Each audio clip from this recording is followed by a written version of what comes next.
Biiroon fayyaa Oromiyaa godinaalee Oromiyaa garagaraa keessatti dhibeen daddarboon bifa haaraan ka'uu isaa beeksisee jira. Akkasumatti keessaayyuu hidhamtoonni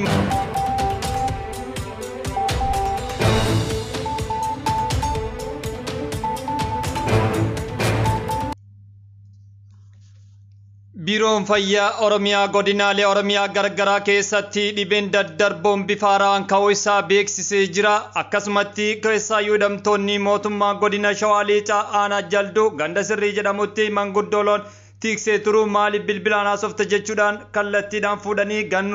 ganduma san keessaa baasuudhaan gocha suukaneessan ajjeesan odeessaalee jedhan kan kallattiidhaan isin biraan ga'u anfalmataa roorooti. Yinga ashama harka fuunee kabajamtootaaf jaalatamtoota hordoftoota MW Idil Addunyaa bakka jirtanitti nageenyi jaalalli keenya sinaa dhaqqabu isiniin jecha sagantaa taamsaas kallattii odeessaalee keenyaa kan isin biraan geenyu gama MWtiin warroonni nu hordofaa jirtan hundi keessanuu galatoomaa isiniin jecha sagantaa keenyaan garumaatti nu hordofaa isiniin jenna.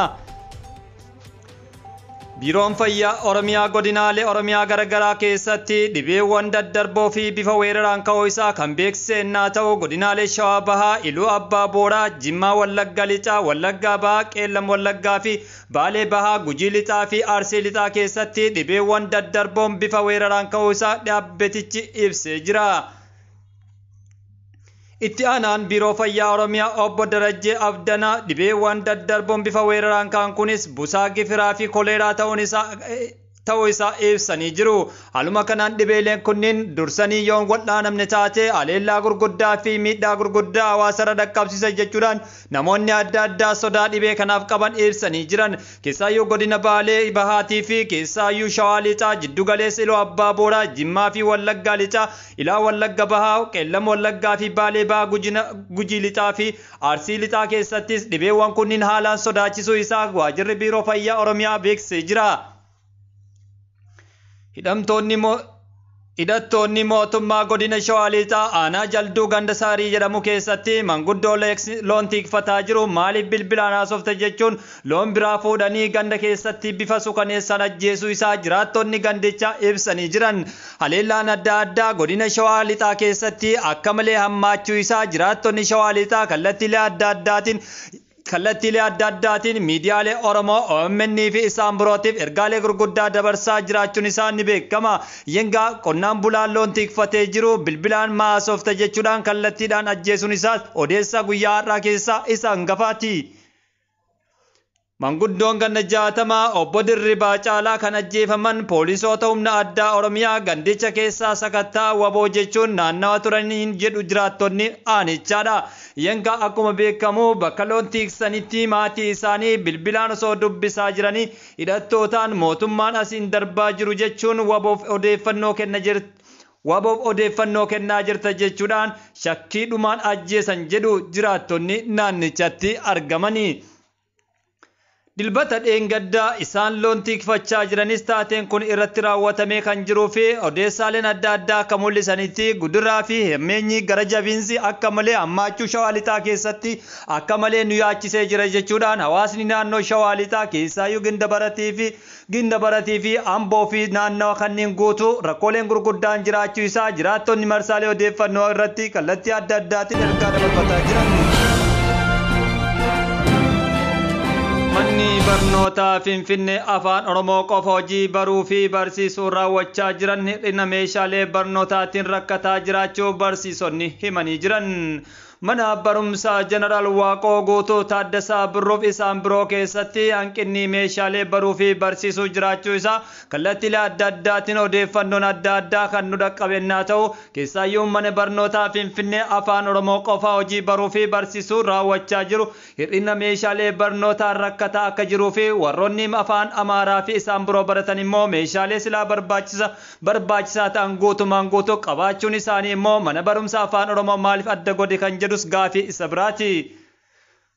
Manneen barnootaa kunniin baajata mootummaa naannoo Oromiyaatiin ramadamee fi gargaarsa dhaabbilee tola ooltummaa argameen bara 2018 ennaa hundeeffamanii manneen barnootaa kanaaf tajaajila hawaasummaa barbaachisu kamuu ni guunna jechuudhaan qaamni mootummaa yeroo sanitti waadaa nu galullee har'an tana immoo meeshaalee tajaajila hawaasummaa dhimma baruu fi barsiisuu keessatti hanqinni guddaan nu dhaqqabe jechuudhaan barsiisonni komii ibsatanii jiran. Haa ta'u malee waggaa tokko booda bara 2019 manneen barnootaa kunniin bulchiinsa magaalaa Finfinnee jala galanii jiran kun namoota dhiibbaa guddaa kan nurraan ga'ee fi baajata silaa barbaadu argachuu hin dandeenye jechuudhaan komii isaanii kan ibsatan barsiisota naannoo yuunivarsiitii naannoo magaalaa Finfinneeti. Akka barsiisonnii fi maatiin himanitti manneen barnootaa afaan Oromoo barsiisan magaalaa Finfinneetti argaman tajaajila baruu barsiisuu kanneen akka jiraatan malee rakkinnoota hir'ina bishaanii, hir'ina daree barnootaa fi rakkoowwan qulqullinaa keessa jirra jechuudhaan irra deebi'uudhaan barsiisonnii fi maatiin himatanii manneen barnootaa afaan Oromoo barsiisan magaalaa Finfinnee keessatti hanqinni bishaanii immoo akka malee nu yaachisee jira kan jedhanis barattootuma manneen barnootichaati. Miseensi mana maree bakka bu'oota uummata UK Eertiraa waraana ishee gara Tigraay bobbaasuun wal waraansa Itoophiyaa waggoota lama lakkoofse keessatti qooda fudhachaa jiraachuun ishee qoqqobbiin irra kaa'amuu qaba jechuudhaan miseensi mana maree UKdha ibsanii jiran. Keessaayyuu miseensi mana maree UK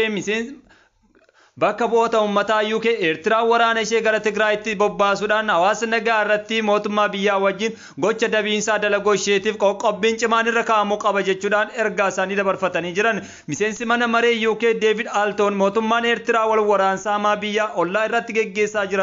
jiru jechuun cimsanii akka qeeqan booda maddi galii mootummaa Eertiraan inni tokko taaksii parsantiidhaan lamaan hawaasa diyaaspooraa irraa argamuun guuruudhaan akeekkachiisanii jiran. Dhalattoonni Oromoo Waashingitan DC fi naannolee ishee jiraatan hiriira ba'uun haleellaa diroonii fi yakkoota waraana bulchiinsa Abiyyi Ahmad Oromiyaa keessatti raawwataa jiru balaaleffatanii jiran. Kaleessa ulaa Waahit Haawus ministeera haajaa alaa fi baankii addunyaa fuulduratti argamuudhaan uummata isaaniif sagalee kan ta'an Oromoonni dhalattoonni Oromoo kunniin rakkoo uummanni Oromoo keessa jiru xiyyeeffannoo malu argachuu qaba jechuudhaan komii isaanii keessaayyuu dhalattoonni Oromoo Waashingitan DC keessaayyuu baankii Afrikaa baankii idil addunyaa kanneen Afrikaa hoogganuudhaa fi gargaarsa Afrikaa keessa qooda qaban keessaa fuuldura dhaabbachuudhaan komii isaanii kan dhageessaa turanidha.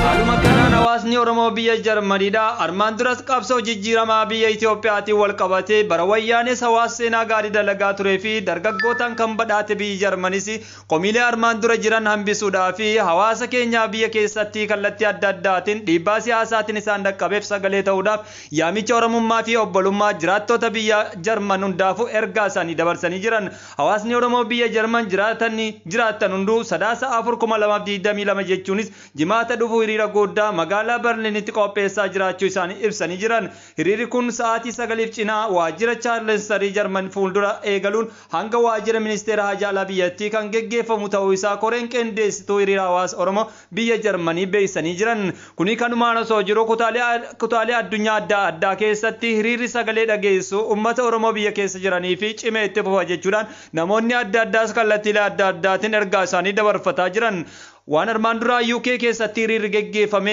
akka jalqabaatti yaadatamu malee Kaanaadaa Albertaa dabalatee hiriirri adda addaa sagalee hawaasa keenyaa ta'u cimee itti fufuun isaa ni yaadatama. Haaluma kanaan kutaalee addunyaa garaagaraa keessattis ammas hiriirri kun cimee itti fufa jechuudhaan namoonni adda addaa ergaalee isaanii dabarsanii jiran. Rakkoon Oromiyaa keessaa manatti nuun galchu jechuudhaan dhalattoonni Oromoo biyyoota adda addaa keessa jiran ennaa ergaa dabarfatan hawaasni Oromoo addunyaa kanarra jirtan yoomiyyuu walitti tokkummaa keessan cimsuudhaan rakkoo Oromiyaa keessa jiruuf sagalee haa taanu kan jedhanis shamarran Oromooti. Yaadatan taanaan bara 2015 2016 akkasumas 2017 ilaan jijjiiramaatti goonni shamarran Oromoodhaa idil addunyaadhaa kanneen qabsoo Oromoo keessa qooda gurguddaa qaban kan akka Daabee Abdallaa fi Seenaa Jimjimoo Toltuu Tufaa fi akkasuma Najaat Hamzaa Fatiyaa Awwalii fi isaan biroo hangafummaan haa eeraman malee qoonni qabsoo shamarran Oromoodhaa idil addunyaa keessaayyuu jijjiirama biyya sanii wal qabatee qoodamaa turan ol aanaadha jechuun namoonni hedduun ergaalee isaanii kan dabarfatan ammatti garuu hirmaannaa arsiin duraasan argaa jirru maal akka ta'e hin beeknu. Kanaaf qabsoo sabaatti deebi'aatii hawaasa keessanii sagalee ta'a jechuudhaan namoonni adda addaa